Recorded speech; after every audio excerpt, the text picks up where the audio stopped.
A piece of cloth folded 8 times. That's all it took to mark a man for death or respect in Sicily. If you want to understand how power works in the shadows, follow along, because this story reveals how the deadliest organization in history chose its uniform Sicily. Late 1890s. Palermo Harbour. English merchant ships dock at the port. Cargo holds full of wine casks and citrus crates. On deck, men in tweed flat caps supervise unloading operations. The caps are driving caps, worn by nobles for automobile excursions across the English countryside. In Sicily, they are new, unfamiliar. Foreign British families arrive seeking investment opportunities. The Marsala wine trade draws them. The sulphur mines draw them. The vast agricultural estates of the Conca d'Oro draw them. They bring capital. They bring business connections. They bring their clothing. Sicilian aristocrats notice. The landowners of Palermo begin wearing the English caps, emulation of British-style signals, sophistication, modernity, connection to wealth. The caps are made of tweed. They are called coppola in Sicilian dialect, derived from the Latin word caput. Head, by 1900, the coppola spreads beyond the aristocracy. Peasants in the countryside see the landowners wearing them. Field workers see the estate managers wearing them. The cap is inexpensive to produce locally. Sicilian tailors begin making their own versions. The shape remains: flat crown, short stiff beak, 8 panels sewn together, but the colours change. White coppola, reserved for the ruling class and English nobles. Black coppola, worn by the working class of Palermo and Catania. Brown coppola, adopted by farmers and field labourers across the interior. Blue coppola, favoured by sailors in the port towns of Trapani and Messina. The colour system emerges organically. No law mandates it, no decree enforces it. Social custom alone determines which man wears which colour. Everyone understands. The colour announces class, occupation, place in the hierarchy. Sicily in the early 1900s is not peaceful. The island operates under feudal structures, centuries-old vast estates controlled by absentee landlords in Palermo. Agricultural workers bonded to the land through debt and custom. The Italian unification of 1861 changed the government in Rome but did not change life in the Sicilian interior. Land disputes are common, inheritance conflicts are common, water rights are contested, crop theft is rampant, the carabinieri are few and ineffective, the courts are slow and corrupt, men need protection. This is where the gabelotti operate. Estate managers who serve as middlemen between landowners and peasants, they collect rents. They enforce agreements. They settle disputes through private justice. They hire armed guards called campieri to patrol the estates. They form networks with other gabelotti. These networks are not formal organizations. Not yet. They are alliances of mutual interest. The gabelotti dress like men of respect. They wear dark suits. They carry walking sticks. And they wear the black coppola. By 1910, the black coppola begins to signal something specific. A man wearing a black coppola in a certain way, tilted slightly, worn low over the eyes, is understood to be under protection. He belongs to a network. He has connections to men who can settle problems outside the law. The term uomo di rispetto, man of respect, becomes common. These men of respect do not call themselves Mafia. That word is used by outsiders, by journalists, by authorities. Among themselves, they use the term Cosa Nostra, our thing, a private language for a private world. The coppola becomes part of the uniform, not mandatory, not required by any rule, but understood. A man who wants to be seen as connected wears the black coppola. A man who wants to be left alone might wear brown instead. A man who wants to signal neutrality avoids the black. The 1920s bring change. Benito Mussolini comes to power in Rome. He declares war on the Mafia. The prefect Cesare Mori is sent to Sicily with extraordinary powers. Arrests sweep through the island. Hundreds of suspected mafiosi are imprisoned without trial. Torture is used. Entire villages are surrounded and searched. The iron fist of fascism descends. Many men of respect flee to America. New York, Chicago, New Orleans. They carry their traditions with them. They carry their codes. They carry their dress. And they wear the coppola on American streets. In Sicily, the networks go underground. The black coppola becomes dangerous to wear openly. Police take notice. Informants take notice. Wearing it invites attention. Some men stop wearing it entirely. Others wear it only among trusted circles. The symbol does not disappear. It hibernates. World War II arrives. Allied forces invade Sicily in July 1943. American troops land at Gela. British troops land at Syracuse. The island becomes a battlefield. Villages are bombed. Roads are destroyed. The fascist government collapses. Chaos follows liberation. In the chaos, the old networks resurface. American military authorities need local administrators. They need mayors, police chiefs, officials who can maintain order. The Americans do not speak Italian. They do not know Sicilian society. They turn to Italian-American soldiers for advice. Many of these soldiers have family connections to Sicily. Some have connections to the exiled men of respect who fled Mussolini. Names are provided. Local men are installed in positions of power. Many wear the black coppola. By 1945, the networks are rebuilding. The post-war economy creates opportunities. Black markets for grain, olive oil, construction materials. American aid money flows through corrupt channels. Land reform laws create conflicts over property. The men of respect position themselves as mediators, fixers, enforcers. The coppola returns to the streets of Palermo. Not just among old men. A new generation adopts it. Young men in their 20s and 30s, they are called picciotti, boys. They serve as drivers, messengers, muscle for the older generation. They want to announce their affiliation, but they want to differentiate themselves. They wear the coppola turned backwards, or sideways, or folded differently. Coppola storta, the crooked cap, becomes the term it signals rebellion within tradition, respect for the old ways but impatience with old methods. By 1950, the symbol is complete.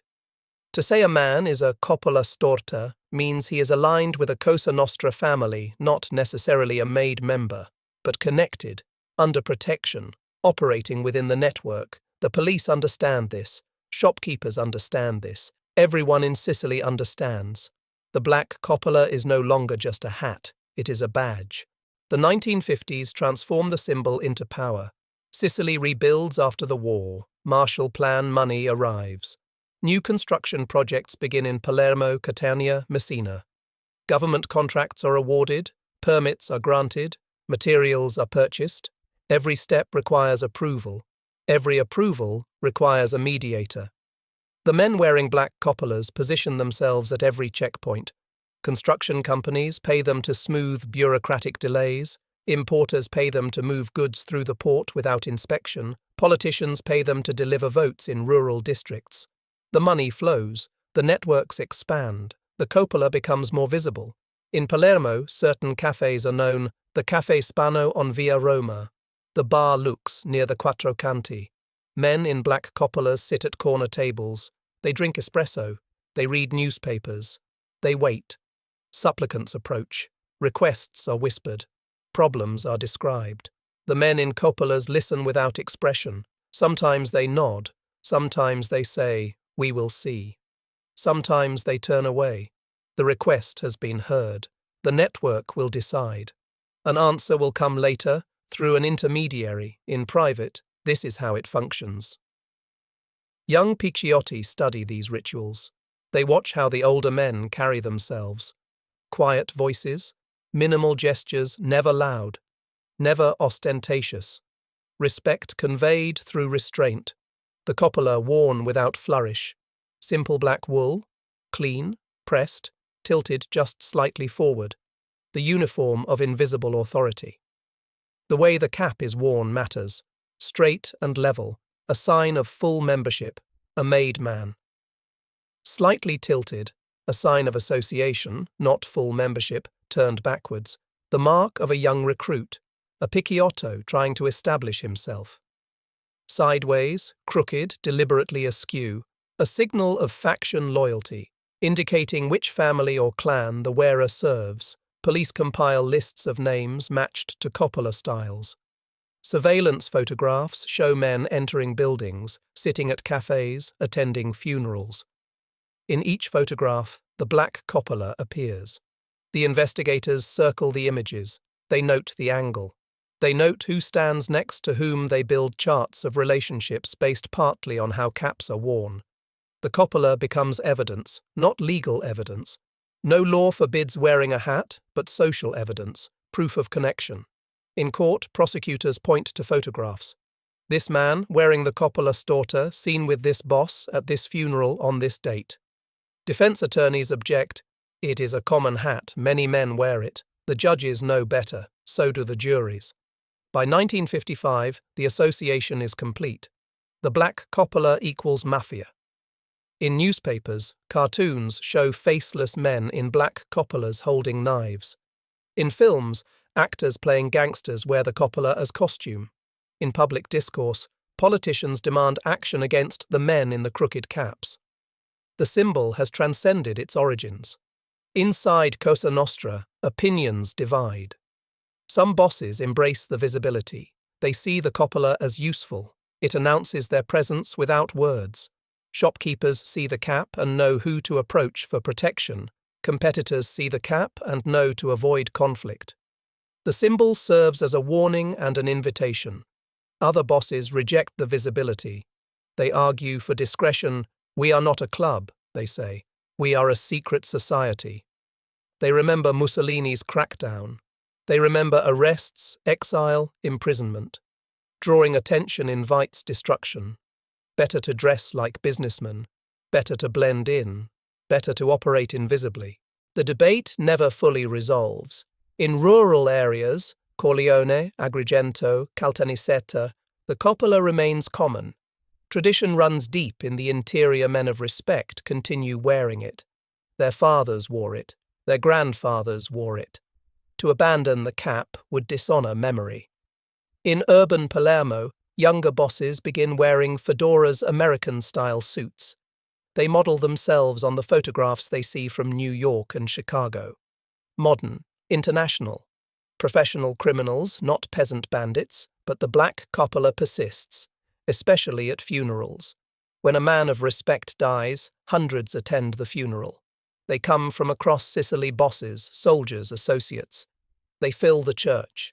They line the streets as the procession moves to the cemetery. And almost every man wears the black Coppola. Photographers capture these scenes. The images spread through newspapers. Crowds of men, all in dark suits, all in black Coppolas, standing silent as the coffin passes. The visual impact is undeniable. Power made visible. The state sees these photographs and trembles. One funeral in particular draws attention. June 1963. Giuseppe Genco Russo dies. He was boss of bosses in central Sicily. His funeral in Musomè draws over 2,000 men. The police estimate more than 1,500 wear the black Coppola. They fill the town square. They overflow into side streets. They stand shoulder to shoulder, silent, respectful. The procession takes 2 hours. Photographers climb rooftops to capture the scene. The images appear in newspapers across Italy. Headlines read, "The Mafia buries its king." Beneath the text, rows of black Coppolas fill the frame. The Italian government responds with investigations. Parliamentary commissions convene. Prosecutors in Palermo receive expanded powers.